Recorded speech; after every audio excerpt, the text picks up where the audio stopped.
Assalamualaikum warahmatullahi wabarakatuh. Waalaikumsalam warahmatullahi wabarakatuh. Bismillahirrahmanirrahim. Alhamdulillahi rabbil alamin. Wassalatu wassalamu ala asyrafil anbiya'i wal mursalin wa ala alihi wa ashabihi al-mujahidin at-tahirin, amma ba'du. Saudara-saudara kaum muslimin rahimakumullah. Pada dasarnya agama adalah aturan.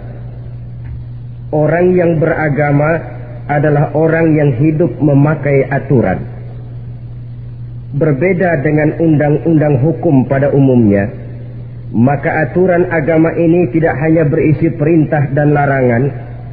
Ia di samping berisi perintah juga berisi anjuran, pembolehan, pencelaan, dan larangan. Dalam bahasa yang lebih dikenal, perintah adalah sesuatu yang apabila dilaksanakan beroleh pahala, sedang apabila ditinggalkan mendapat sanksi dosa. Amalan semacam ini dinamakan amalan yang wajib. Sedangkan anjuran, sesuatu yang apabila kita kerjakan beroleh pahala, apabila kita tinggalkan tidak beroleh dosa. Amalan semacam ini dikenal dengan amalan sunnah. Pembolehan adalah sesuatu yang boleh saja, artinya boleh dikerjakan, boleh pula ditinggalkan, dan amalan semacam ini kita sebut dengan amalan mubah. Pencelaan adalah sesuatu yang berpahala jika ditinggalkan, tapi tidak berdosa manakala dikerjakan, dan ini dinamakan perbuatan yang makruh. Sedangkan larangan, sesuatu yang apabila dikerjakan beroleh dosa, apabila ditinggalkan beroleh pahala, dan amalan semacam ini lazimnya dinamakan amalan atau perbuatan yang haram. Kalau agama merupakan aturan, maka konsekuensinya tentu ia berisi perintah dan larangan. Apabila perintah dilaksanakan, maka Allah Subhanahu wa ta'ala memberikan balasan berupa pahala. Sedangkan apabila larangan yang dikerjakan, Allah pun akan memberikan ganjaran yang bernama dosa. Baik pahala maupun dosa adalah sesuatu yang abstrak, sesuatu yang tidak nampak, tidak kelihatan oleh pandangan mata yang zahir. Itu sebabnya barangkali di zaman materialistis seperti sekarang ini, orang kurang tergerak mengejar pahala, dan malah kadang-kadang terangsang untuk berbuat dosa. Karena pahala dan dosa sesuatu yang tidak kelihatan oleh pandangan mata yang zahir ini. Namun sungguh pun demikian, pahala dan dosa bisa mendatangkan kebahagiaan atau kegelisahan batin. Bersabda Rasulullah sallallahu alaihi wasallam, "Idza sarratka hasanatuka wa sa'atka sayyi'atuka fa anta mu'min." Apabila perbuatanmu yang baik menyebabkan engkau bahagia, apabila perbuatanmu yang baik menyebabkan engkau gembira, dan perbuatanmu yang jahat menyebabkan engkau jadi susah, itulah tanda bahwa di hatimu masih ada iman. Artinya, belum tentu orang yang berbuat baik merasa bahagia dengan kebaikan yang dikerjakannya. Dan tidak selamanya orang yang berbuat jahat sanggup menyesali perbuatan jahatnya. Oleh karenanya, apabila iman masih ada, apabila hati masih hidup, perbuatan yang baik menyebabkan orang gembira, perbuatan yang jahat menyebabkan orang susah dan gelisah hatinya. Ini mengandung pelajaran. Sekali kita berbuat baik, jangan sekali-kali menyesali kebaikan itu. Sebaliknya, satu kali kita melakukan kesalahan, hendaknya selalu menyesalinya. Kadang-kadang dalam kehidupan, karena orang tempat kita berbuat baik itu rupanya membalas air susu dengan air tuba, kita lalu menyesali kebaikan. Lahirlah kata-kata, "Nyesal saya nolong dia." Ibarat pepatah katanya, nolong anjing kejepit. Waktu kejepit setengah mati kita tolongin, begitu selesai dia dari kejepitnya, malah kita digigitnya. Saudara hadirin yang saya muliakan, dalam kehidupan sehari-hari barangkali ini kena filsafat yang disebut dorong mobil mogok. Ketika mobil mogok setengah mati kita dorong, begitu mesin hidup ditinggalkannya kita di belakang. Sesungguhnya perbuatan kita yang baik tidak harus disesali. Karena disesali atau tidak, toh perbuatan itu sudah kita lakukan. Dan penyesalan atas segala kebaikan hanya akan mengurangi nilai pahala kebaikan itu sendiri. Berbahagialah apabila berbuat baik, walaupun orang yang kita melakukan kebaikan membalasnya dengan kejahatan. Menyesalah apabila berbuat kesalahan, apabila melakukan dosa, karena itu pertanda nilai iman yang masih hidup dalam jiwa kita. Saudara-saudara kaum muslimin yang berbahagia, jadi sungguh pun pahala dan dosa sesuatu yang abstrak, efeknya jelas dia mendatangkan kebahagiaan atau membawa kepada kegelisahan batin di dalam kehidupan manusia.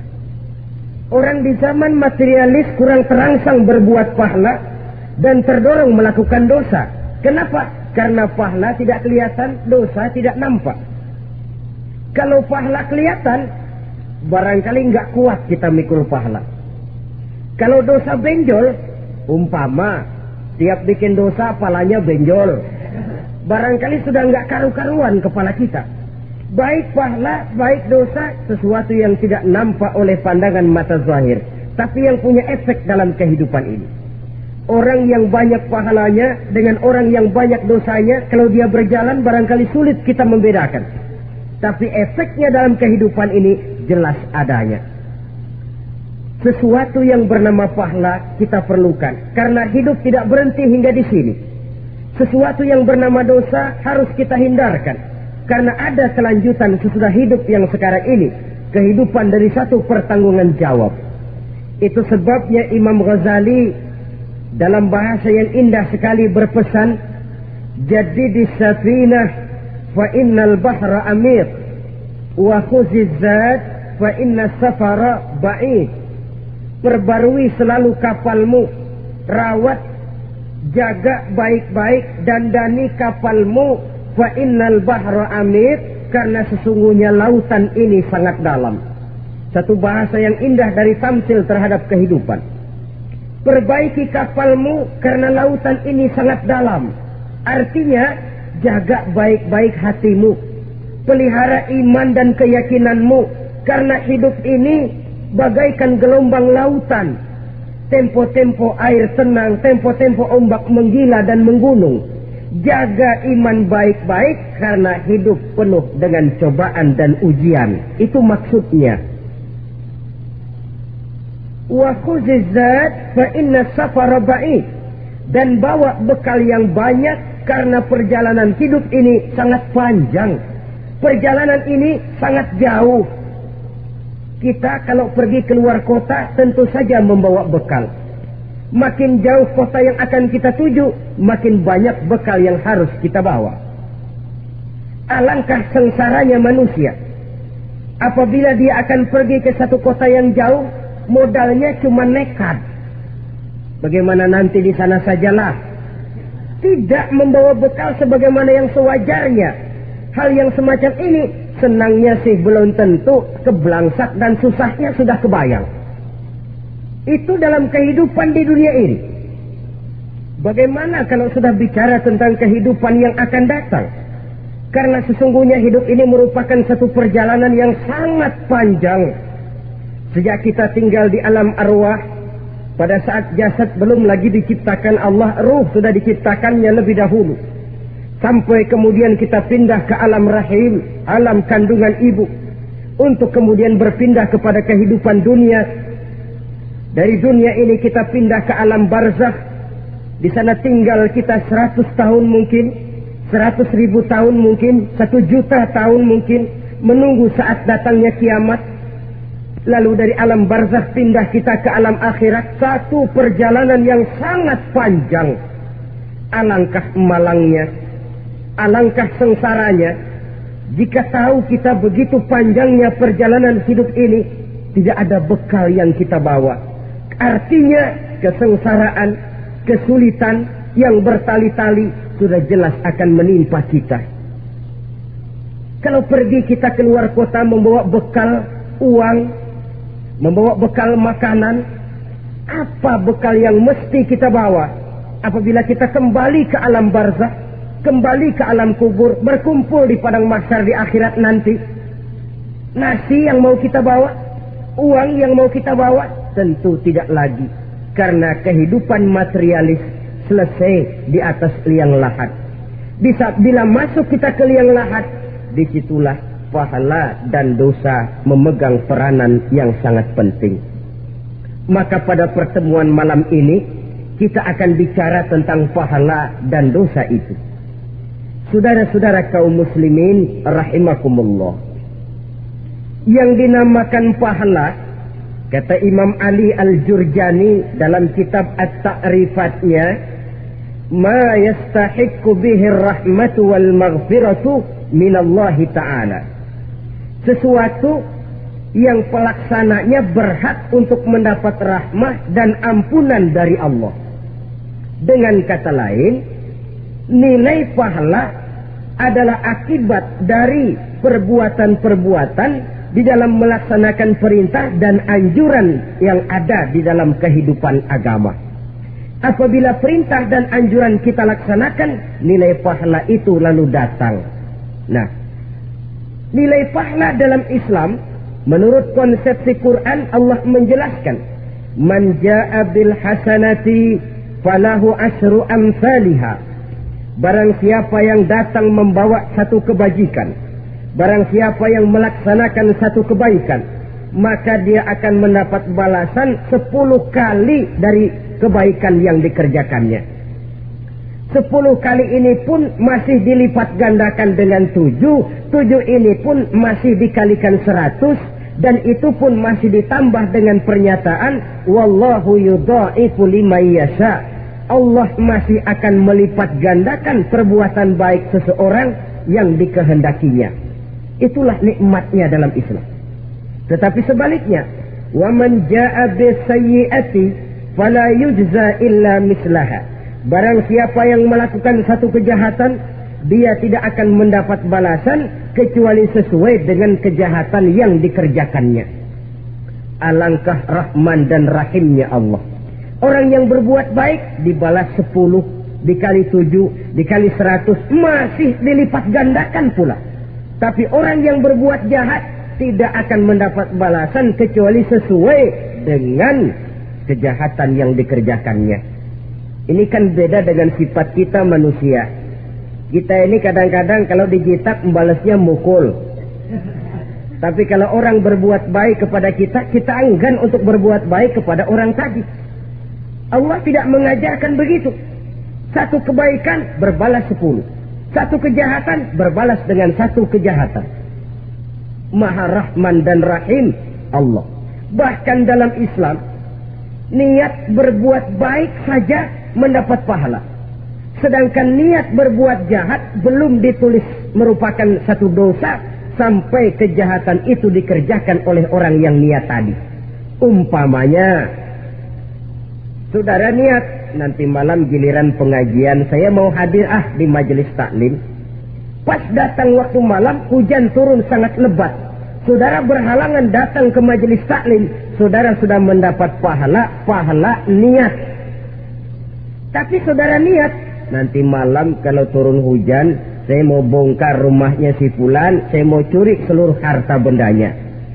Ternyata malam saudara tidak mengerjakan perbuatan itu belum ditulis dosa sampai perbuatan itu benar-benar dikerjakan. Tapi lalu jangan macam-macam, kalau begitu niat aja yang baik biar nggak usah dikerjain. Niat aja pengen ngaji walaupun tidak ada niatan untuk ngaji. Allah lebih tahu tentang apa yang terdetik di dalam hati sanubari kita. Itulah sebabnya sangat dianjurkan orang untuk melakukan segala macam kebajikan, dan dianjurkan orang menjauhkan segala macam bentuk kejahatan, karena dia akan berefek melahirkan dosa dan pahala. Dosa dan pahala itulah alat untuk memperoleh kebahagiaan di alam kubur, di padang mahsyar, sampai di akhirat nanti. Di dunia ini mungkin segalanya bisa kita beli dengan yang namanya uang. Keamanan kita bisa menyewa petugas untuk menjaga rumah kita. Kendaraan yang mewah bisa kita beli. Udara yang sejuk bisa kita ciptakan. Siapa banyak uang, dia raja. Mungkin itu di dunia. Tapi bisa apa uang kalau kita sudah masuk ke alam kubur? Bisakah munkar nakir kita sogok? Udah karkir, jangan nanya nih, cepet. Bisakah malaikat azab menyingkir dengan uang semir? Ternyata tidak. Untuk memperoleh kebahagiaan di sana, nilai pahala.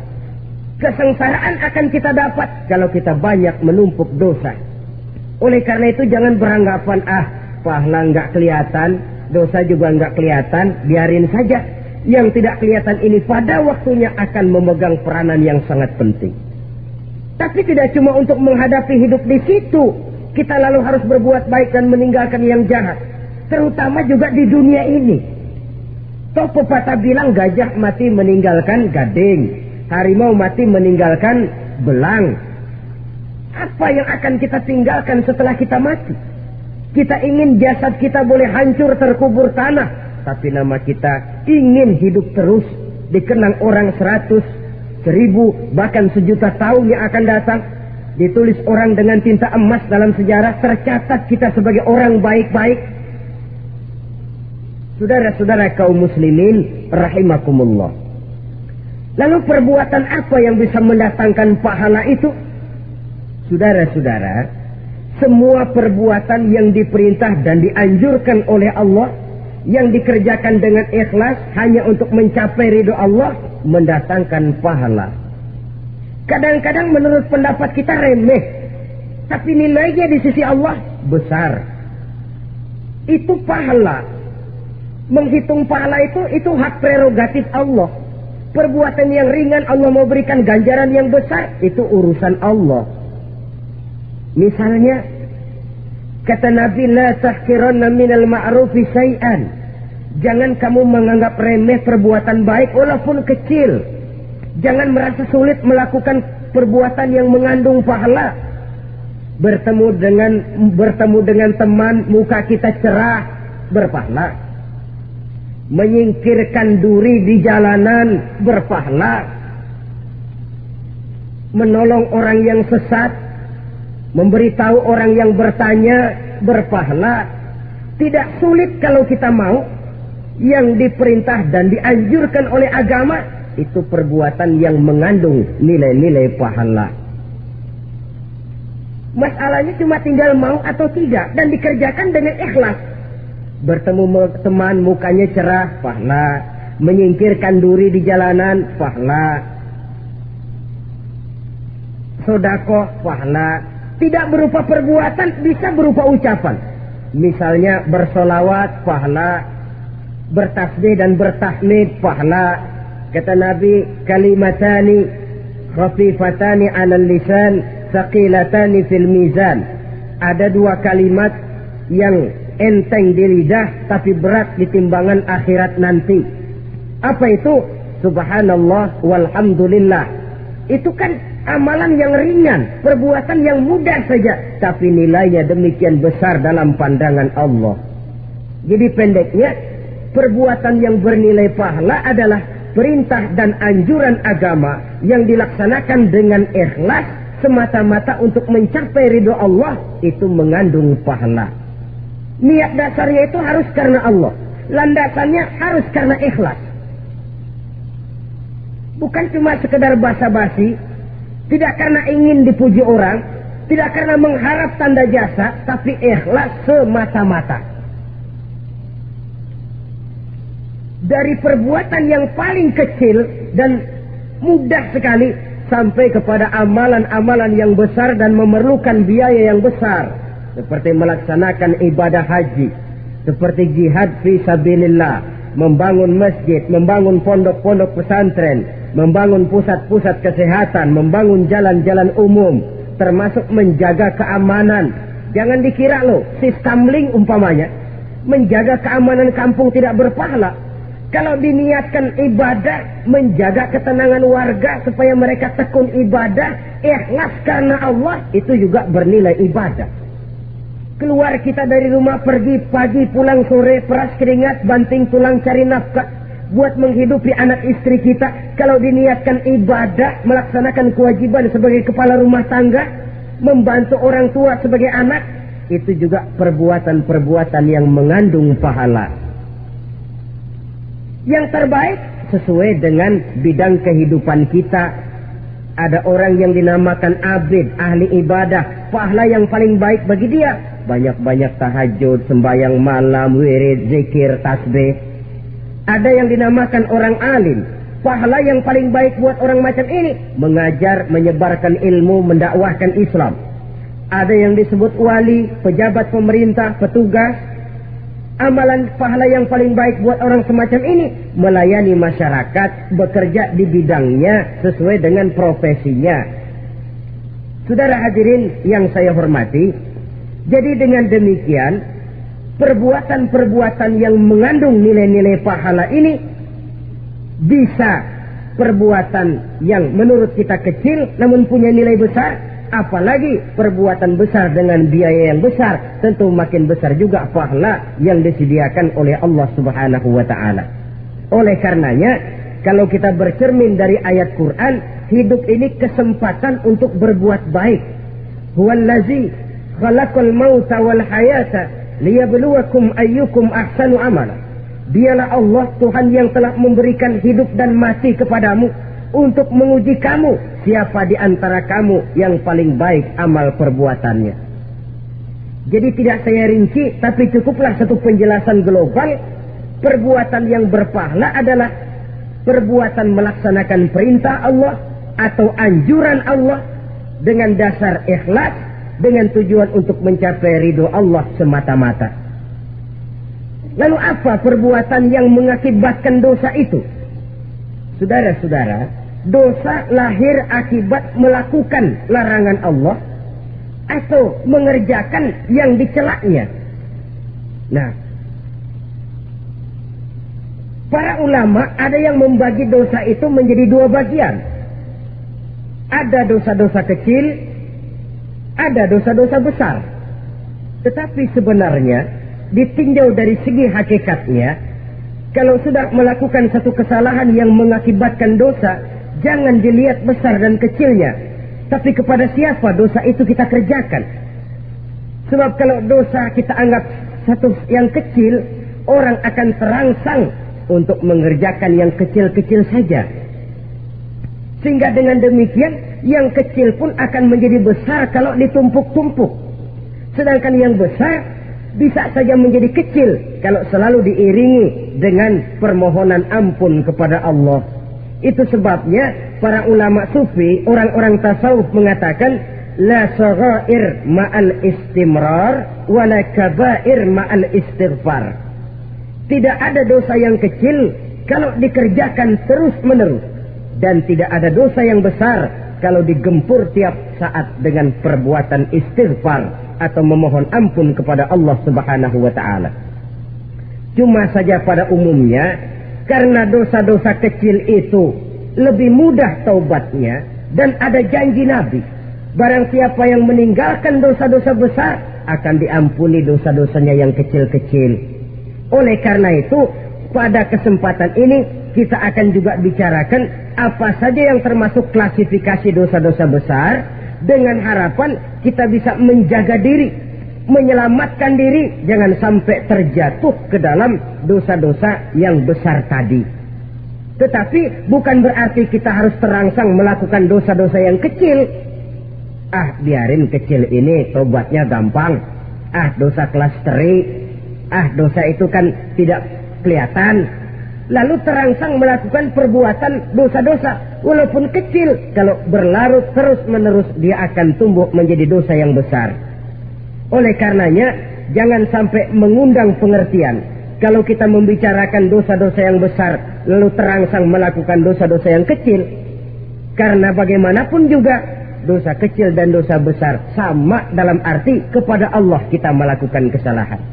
Dan dosa yang kecil pun kalau bertumpuk, dia akan menjadi banyak. Saudara-saudara kaum muslimin rahimakumullah, ada beberapa jenis dosa-dosa besar. Jenis yang pertama, asyirku billah, syirik atau menyekutukan Allah. Dari sekian deretan dosa-dosa besar, syirik ini merupakan bapak moyangnya dosa. Dedengkotnya dosa itu syirik, menyekutukan Allah. Bahkan dosa yang lain Allah masih mau mengampuni. Tapi kalau sudah syirik, menyekutukan Allah, itu sudah satu dosa yang tidak berampun sama sekali. Oleh karena itu tepat pesan Imam Ghazali tadi. Jadi di safinah fa innal bahra amin. Jaga iman, pelihara akidah, dan dandani kapal. Karena hidup ini gelombang lautan sangat dalam, hidup banyak cobaan. Di dalam hidup di zaman sekarang ini, saudara bisa perhatikan, di mana tensi ekonomi tinggi, lapangan kerja sulit, persaingan hidup makin tajam, sifat egois dan individualis tumbuh di mana-mana, rasa solidaritas sosial menurun, sifat gotong royong musnah, orang mudah potong kompas, potong jalan, ingin cepat kaya, ingin cepat naik pangkat, ingin dapat kedudukan. Kadang-kadang akidah pun terjual, akidah pun musnah, jatuh ke jurang syirik pun tidak jadi soal. Itu yang kita khawatirkan. Kalau dosa-dosa yang lain Allah masih mau mengampuni, tapi kalau sudah jatuh kepada syirik, Allah sama sekali tidak akan memberikan ampun. Dalam kaitan dengan ini barangkali tepat sinyalemen Imam Ali itu. Andai kata kemiskinan merupakan satu kepribadian, saya akan membunuhnya lebih dahulu. Artinya memang kemiskinan ini sering mendorong orang kepada jurang kemusyrikan. Tidak tahan menghadapi godaan perut akibat tensi ekonomi yang tinggi, lapangan kerja yang sulit. Iman pun jadilah ditukar dengan 3 liter beras. Akidah pun jadilah dibarter dengan 3 bungkus supermi, dengan pakaian bekas, dengan obat-obatan. Tidak jadi soal baginya mengejar kebahagiaan yang relatif singkat dengan mengorbankan kebahagiaan yang abadi. Persis ibarat pepatah, nyari jarum kampak hilang. Mencari sesuatu yang kecil, yang besar jadi sia-sia. Membela perut, mengorbankan akidah. Na'udzubillah summa na'udzubillah. Saudara-saudara kaum muslimin rahimakumullah. Ini fakta. Ini kenyataan. Dan hal semacam ini tidak bisa diatasi cuma dengan ceramah, simposium, diskusi, seminar. Apalagi Nabi berpesan, solahu ummati bil ilmi wal mal. Umatku hanya bisa menjadi baik akidahnya dengan ilmu dan harta. Itu bahasa Nabi. Kalau bahasa kita sekarang, dengan ekonomi dan pendidikan. Ilmu, pendidikan, ekonomi, harta. Tanpa itu, sangat besar kemungkinan kita bisa menjual akidah terjerumus di lembah kemusyrikan. Maka terutama kepada saudara-saudara saya, muslimin yang terpencil jauh dari kota-kota besar, yang kadang dalam kehidupan seharinya imannya sering digoda oleh supermi, akidahnya sering ditantang oleh pembagian beras, pakaian-pakaian bekas, obat-obatan dan sebagainya. Jaga dan bentengi akidah kita. Lebih baik nyawa berpisah dari badan, asal iman jangan berpisah dari hati. Kepada adik-adik saya para remaja, para pemuda di kota-kota besar, yang iman dan akidahnya sering ditantang dengan minuman-minuman keras, fasilitas-fasilitas yang menghanyutkan, yang secara terarah dan praktis sedikit demi sedikit menggiring kita untuk keluar dari nilai-nilai akidah. Hati-hati, jaga baik-baik, sebab intan paling mahal, mutiara paling berharga, tidak lain nilai iman ini. Tergelincir kita daripadanya, jatuh ke lembah kemusyrikan, jatuh ke satu dosa yang teramat besar, yang Allah tidak akan pernah memberikan ampun lagi. Ini dosa besar yang pertama. Yang kedua, qatlun nafsi illa bilhaq. Membunuh orang tanpa alasan yang benar. Di zaman kesulitan ekonomi kadang-kadang orang mudah nekat. Tengok saja, kadang-kadang karena pasar uang 100-200 perak saja nyawa bisa melayang. Kadang-kadang karena urusan yang remeh salah omong, salah ambil, salah ucap, salah pegang, nyawa bisa jadi melayang. Alangkah murahnya nyawa, seakan-akan kita yang punya. Padahal nyawa itu hak milik Allah. Tidak pantas kita merampasnya, tidak pantas kita menghilangkannya dari jasad seseorang. Oleh karenanya, membunuh orang merupakan satu dosa yang sangat besar. Jangankan kepada orang yang seakidah, orang yang lain akidah saja pun, kalau dia hidup berdamai, rukun, berdampingan, kita harus melindungi. Apatah lagi teman seakidah sendiri. Saudara-saudara kaum muslimin rahimakumullah. Pantas kalau Nabi menyatakan, apabila dua orang Islam sudah saling berkelahi, berbunuh-bunuhan, al-qatil wal maqtul finnar, yang membunuh dan yang dibunuh dua-duanya sama-sama masuk neraka. Sahabat heran, ya Rasul, kalau yang membunuh masuk neraka sih wajar, tapi yang terbunuh kok neraka juga, kenapa? Kata Rasul, sebenarnya dia juga cuma sudah niat untuk membunuh, cuma keduluan saja. Andai kata dia tidak terbunuh, tentu dia yang akan membunuh. Saudara-saudara kaum muslimin rahimakumullah, Islam sesuai dengan namanya adalah agama damai. Kita tidak boleh mencari-cari musuh, walaupun tidak boleh lari kalau bertemu musuh. Oleh karenanya, pantang seorang muslim menimbulkan benih keonaran menjadi biang kerok buat lingkungannya. Sesuai dengan namanya, seorang muslim adalah seorang yang dalam hidup senantiasa berusaha menebarkan salam, menebarkan kedamaian, ketenangan dan ketentraman. Dengan prinsip, musuh jangan dicari, bertemu pun jangan lari. Yang ketiga, termasuk dalam kelompok dosa besar ini, syurbul khamr, meminum minuman keras. Termasuk di dalam kata khamr ini ganja, morfin, narkotik. Sebab apa? Jenis minuman semacam itu tidak hanya merusak keadaan sekarang, tapi sekaligus merusak kehidupan yang akan datang. Kalau itu jatuh di tangan generasi muda, artinya kan merusak kehidupan masa depan daripada suatu bangsa. Karena apa? Remaja dan pemuda merupakan bentuk miniatur daripada kehidupan bangsa. Akan bagaimana warna umat Islam di Indonesia, bahkan akan bagaimana warna Indonesia 30, 40, 50 tahun yang akan datang, remaja sekarang jawabannya. Kalau remaja kita sekarang ini kerjanya cuma bisa nyekek botol, insya Allah bangsa Indonesia 30-40 tahun yang akan datang akan tumbuh menjadi bangsa teler. Tidak banyak yang bisa kita harapkan. Remaja adalah gambaran masa depan dari satu bangsa, dari satu umat.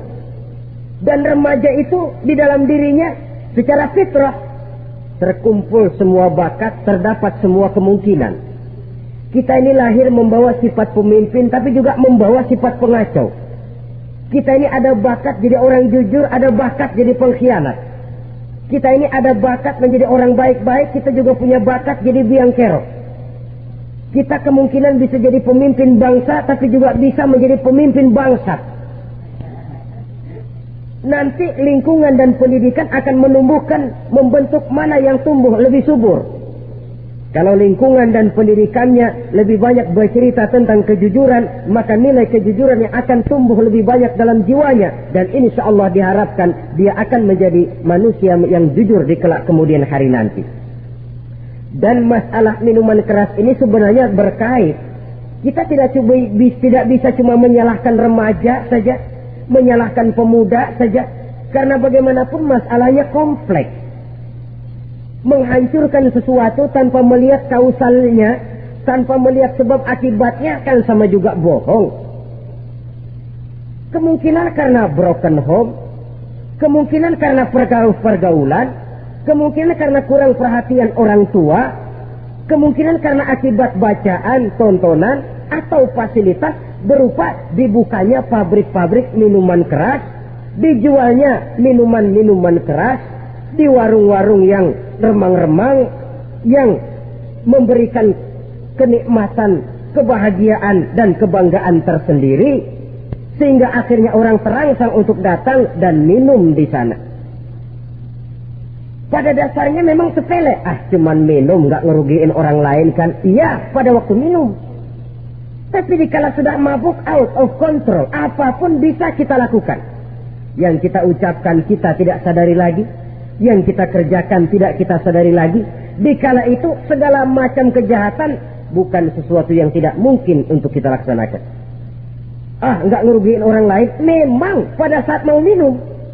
Tapi begitu minum, mabuk, kita bisa merugikan orang lain. Setidaknya merugikan diri sendiri. Pertumbuhan IQ menjadi lemah, semangat kehidupan hilang, gairah kerja menurun, kalau tidak ada sama sekali. Lalu apa yang bisa kita lakukan di dalam kehidupan? Dan akan lebih celaka kalau ini menimpa kehidupan generasi muda kita. Kadang-kadang yang ironi ya, kalau yang orang tuanya mampu barangkali masih tertolong. Tapi yang orang tuanya kondisi ekonomi lemah masih kepengen teler juga. Orang tuanya nggak mampu masih pengen mabuk. Dari ganja, morfin nggak dapat, akhirnya kaleng cas diisepin. Yang penting kan bisa teler, mendatangkan satu kebahagiaan tersendiri. Itu sebabnya memang satu kejahatan menurut teori polisi ya hanya bisa terjadi karena faktor N dan K, niat dan kesempatan. Niat ada, kesempatan ada, jadi orang jahat.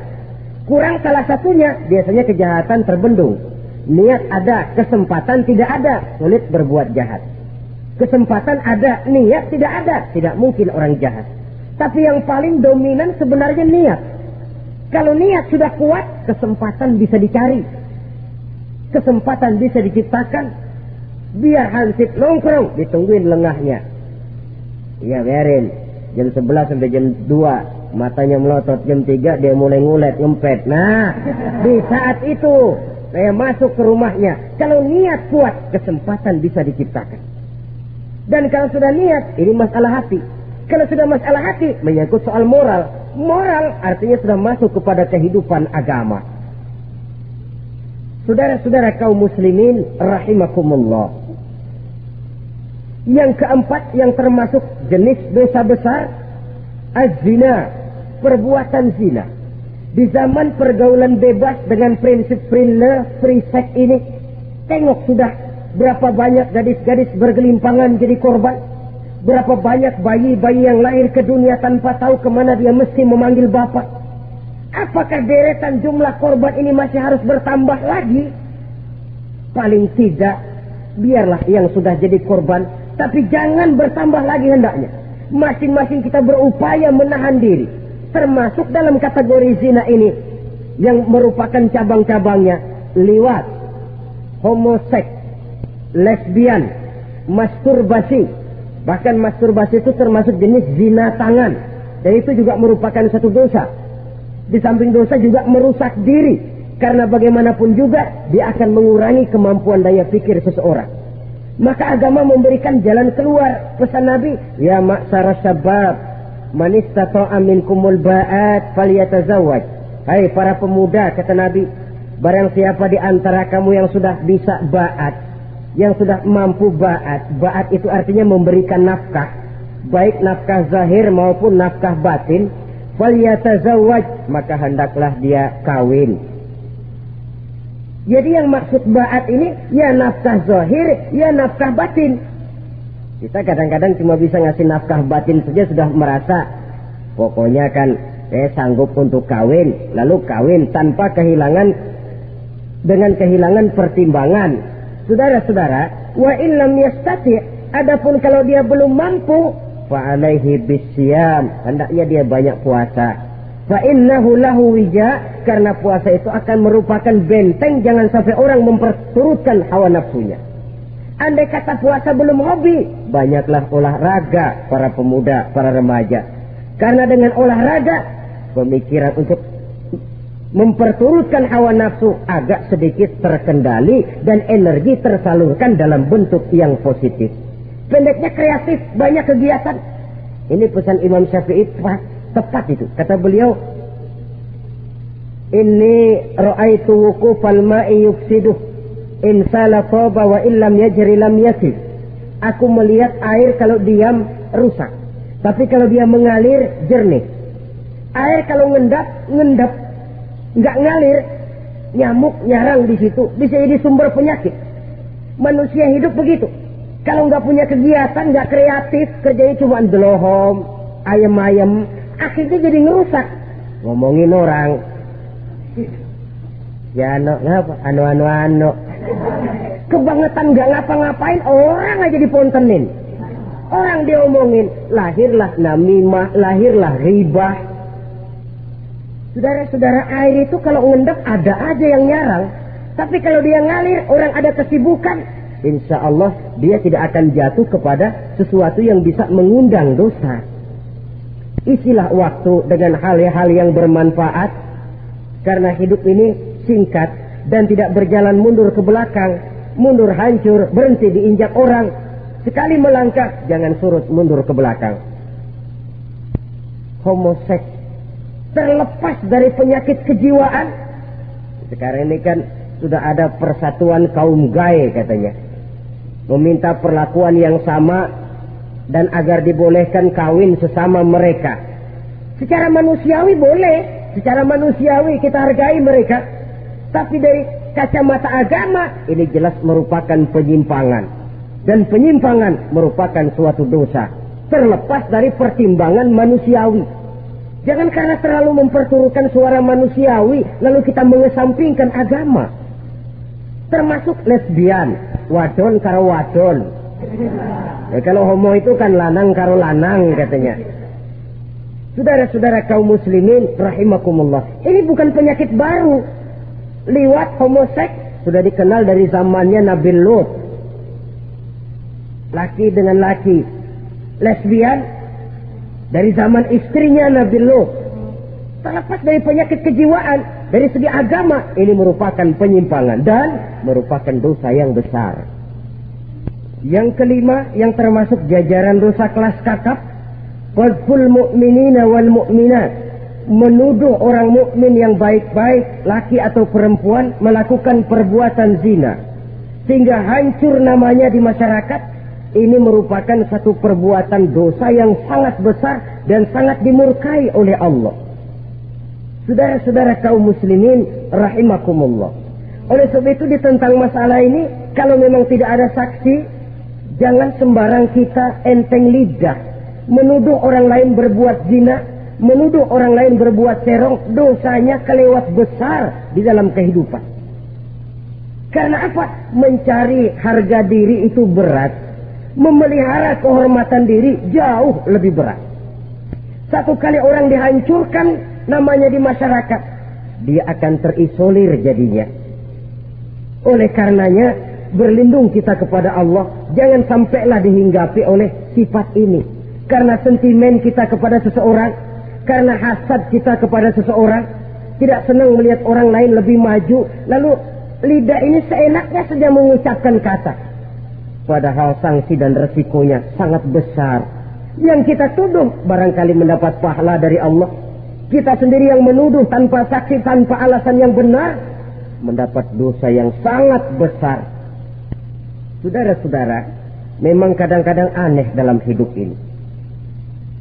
Seorang pelacur biasanya bisa menjaga mulutnya di masyarakat, kata-katanya baik, sopan. Kenapa? Karena mulut yang satu sudah tidak terjaga.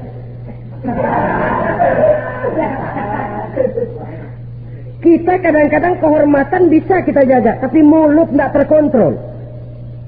Ngomong saenake dewe, bikin orang mangkel, kesal, fitnah sana, fitnah sini, menghancurkan nama baik orang, ngomongin yang macam-macam. Bagai-bagai macamlah caranya. Saudara-saudara kaum muslimin yang berbahagia. Jadi dengan demikian, menuduh orang lain berbuat zina, sedangkan orang itu tidak pernah melakukannya, ini termasuk satu dosa yang sangat besar di dalam kehidupan ini. Yang keenam, Al-'aqu bil walidain, durhaka kepada ibu bapak.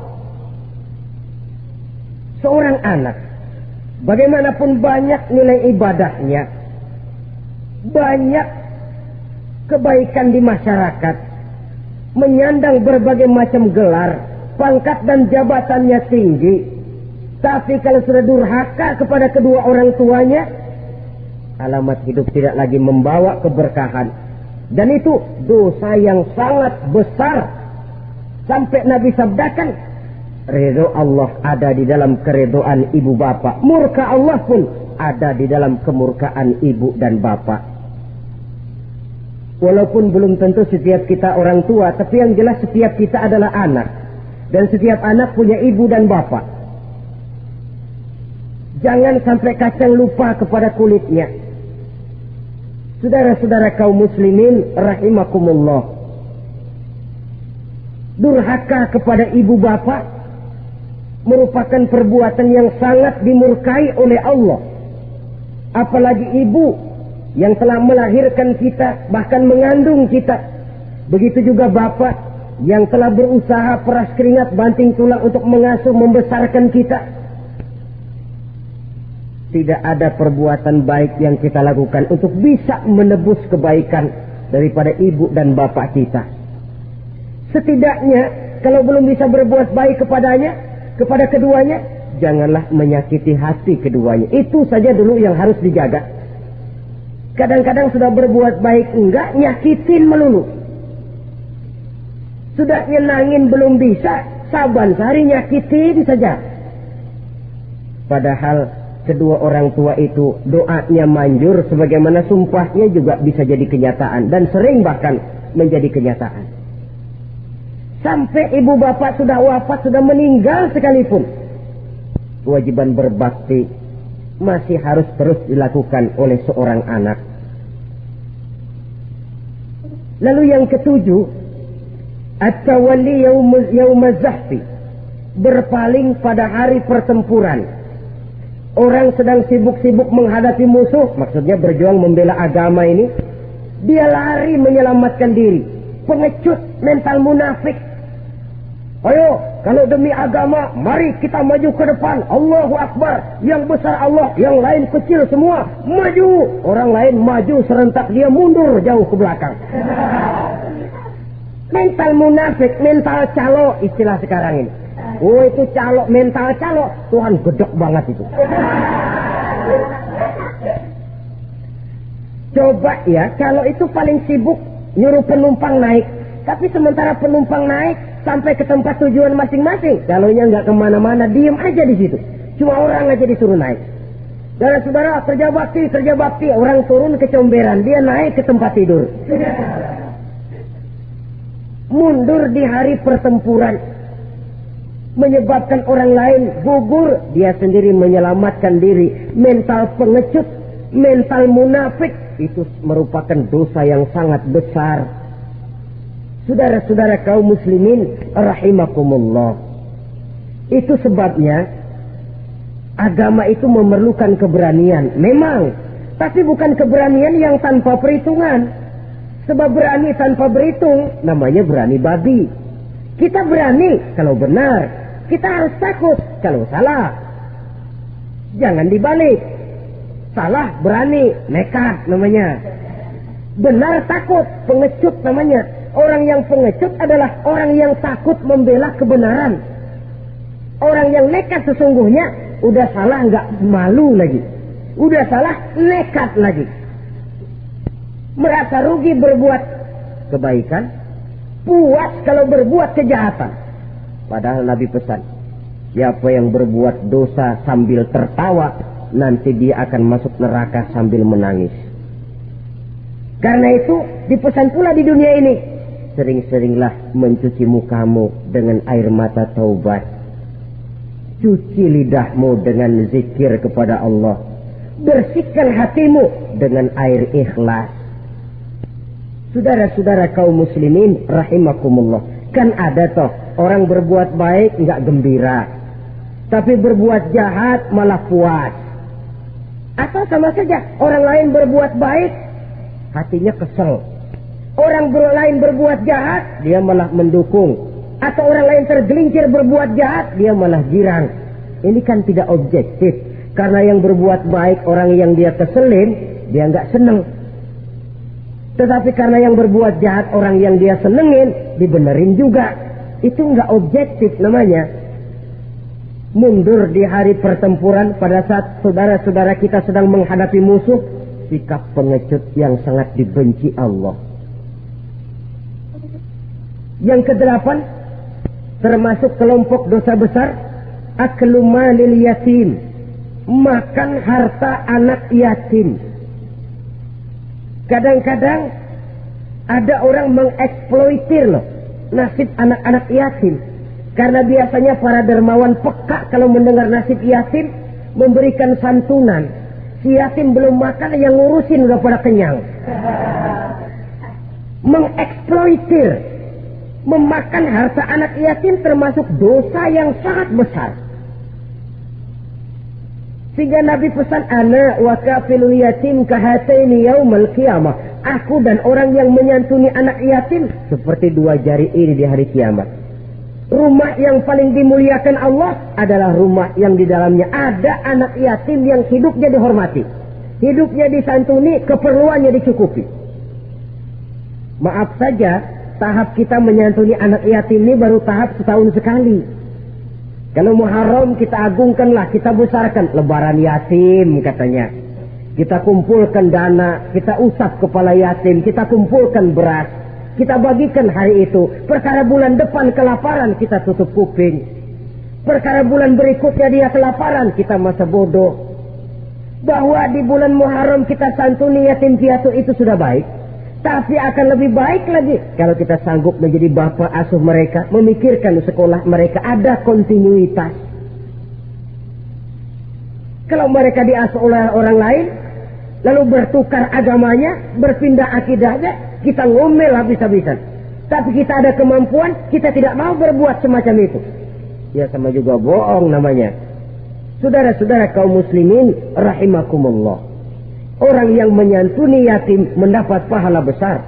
Tapi orang yang mengkorup harta anak yatim, dosanya juga sangat besar.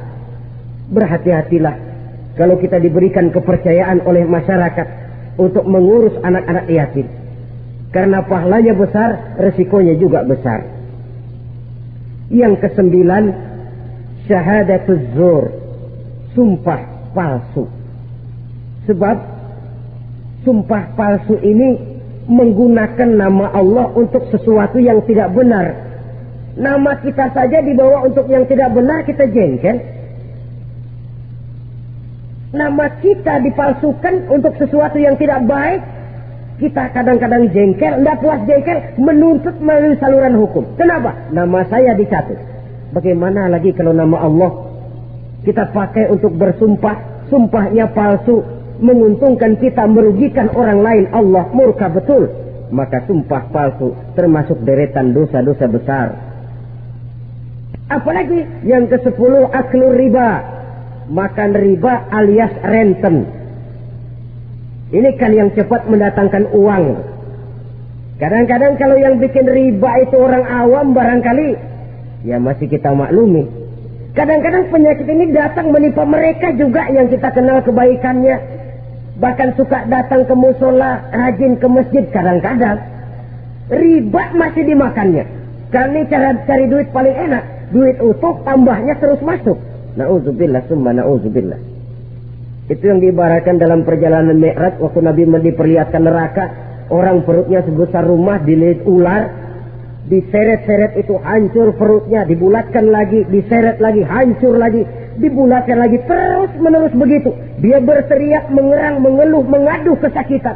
Nabi tanya, itu apa Jibril? Itu contoh dari umatmu yang suka makan riba Muhammad, makan renten. Saudara-saudara, ini kan mencetik leher orang. Orang sedang kesulitan, kelihatannya sih baik, menolong, tapi di belakang menolong itu nyekek. Di belakang nolong itu nyekek, dan nyekek itu sebenarnya tujuan utamanya. Orang yang menjalankan riba pada dasarnya tidak punya perikmanusiaan kok.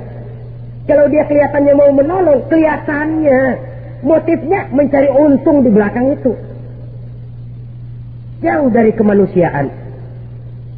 Yang ke-11, saudara-saudara, termasuk jajaran dosa besar itu qat'ur rahim, memutuskan silaturahmi. Marah, hobi sama marah. Kalau 3 hari nggak marahan sama orang, ngebet palanya. Selalu nyari gara-gara. Kalau udah marah berlaku perpanjangan waktu. Tahun, 2 tahun, kadang-kadang seumur hidup. Saudara hadirin yang saya muliakan. Apalagi mengurangi timbangan termasuk kelas dosa besar. Makan suap termasuk dosa besar. Semir menyemir dosa besar. Apalagi bunuh diri. Nah, ini, bunuh diri dosa besar. Kadang-kadang karena sulit nekat. Daripada hidup susah mendingan mati sekalian. Apa dikira kalau mati urusan selesai? Belum. Termasuk memotong anggota badan sendiri. Dosa besar. Kayak belum lama ada kesulitan ekonomi mau lebaran. Alat vitalnya dipotong. Berita-berita koran. Itu pun dosa besar. Nah kan badan saya sendiri. Ya badanmu sendiri. Tapi yang ciptakan Allah. Yang berikan Allah. Kenapa mesti dipotong? Karena kesulitan ekonomi. Alat vitalnya sendiri dipotong. Ya namanya alat vital. Kalau sudah nggak ada yang vital kan hampa hidup ini. Tapi lalu kehilangan pertimbangan. Saudara-saudara kaum muslimin, karena itu di hadapan segala macam kesulitan, jangan sampai kita kehilangan pertimbangan lalu terjatuh ke dalam dosa-dosa besar ini. Mudah-mudahan Allah selamatkan kita dari segala macam bentuk dosa besar, sehingga diampuni segala dosa yang kecil dan digerakkannya kita untuk hidup melakukan kebaikan yang membawa pahala yang sebesar-besarnya. Ini sajalah pertemuan kita saat ini. Terima kasih atas segala perhatian. Mohon maaf atas segala kekurangan. Wassalamualaikum warahmatullahi wabarakatuh.